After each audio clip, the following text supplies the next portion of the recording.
What's up, everybody? Tegubuzz here, coming at you guys with a fairly unexpected video. A lot of you guys know that I keep tortoises and things like that, but one of my biggest passions is keeping saltwater reef tanks. This is a tank I've had for years now, and it has seen a lot. These frog spawns were all smaller than that frog spawn over there when I first got them, and they grew like there's no tomorrow. This tank has seen its days. I had it crash about 2 years ago, and I lost a lot of coral and livestock in that crash. And then I had to start from the ground up again. And yeah, I just thought I'd share with you guys my saltwater reef.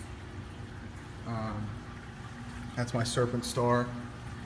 There's all this stuff growing on the walls, the good stuff, you know. I don't know if you can see it all along there. Got different types of zoas.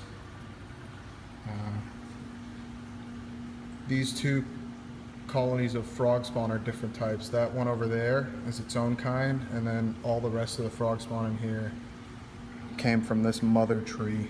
And there's many heads growing on it, as you can tell. Plenty of heads growing all over this frog spawn, all along there. As far as livestock goes, fish-wise, I have 4 lyre-tail anthias. You can see the females right there, and the male right over there. Let's see if he flares up for us. He's not doing it right now, but he does have that nice fin that comes up. I have a yellow tang. It's one of my favorite fish. And my all-time favorites are my clownfish. I've had these guys since the start of the tank. They survived the crash. That's my female and my male. They're very big clownfish. I mean these things are pushing hefty size. They're big guys. All I know is they're bigger than the ones at my local zoo.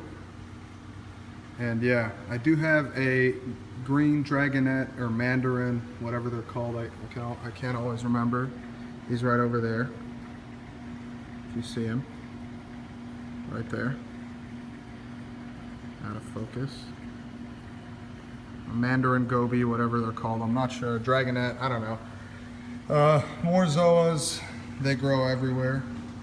I have a colony of mushrooms that has spread out. It's 3 different types of mushrooms.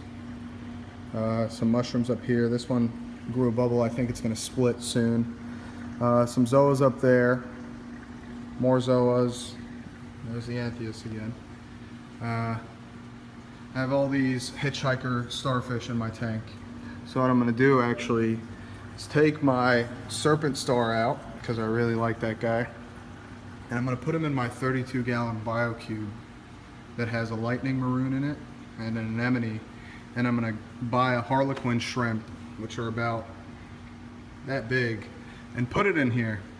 And a harlequin shrimp eats all starfish of any size, type, it doesn't really matter. So I'm going to put it in here, and I want to take care of these hitchhikers. I don't want them in my tank anymore. They're everywhere. They multiply like there's no tomorrow. Here's my cleaning magnet.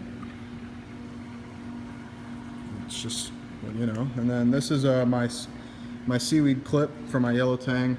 That thing I've had since the start. You can see all the algae growth on it. That stuff doesn't come off.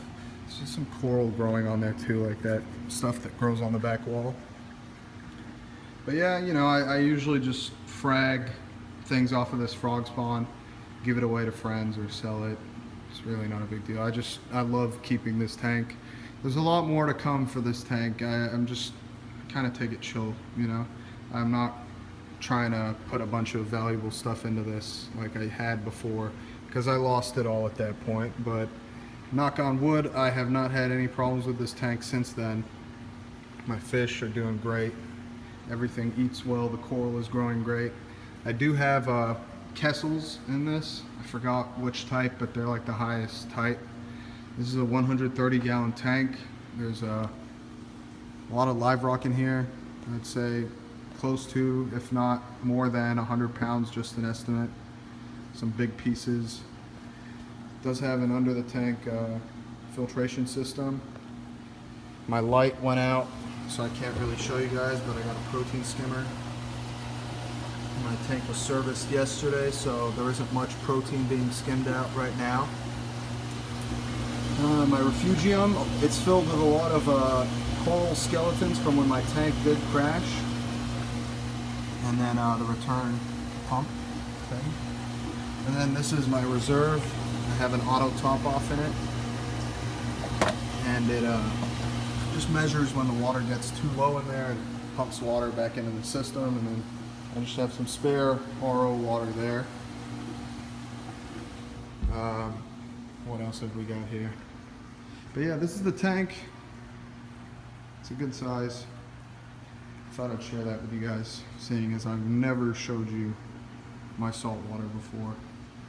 So yeah, stay tuned, and if you guys want to see my BioCube, my 32-gallon BioCube, I have a lightning maroon female in there, lightning maroon clownfish female in there, and an anemone. It's a pretty big anemone. And just some cleanup crew. You know, every tank needs its cleanup crew. I've got some turbo snails in this tank, in the other tank.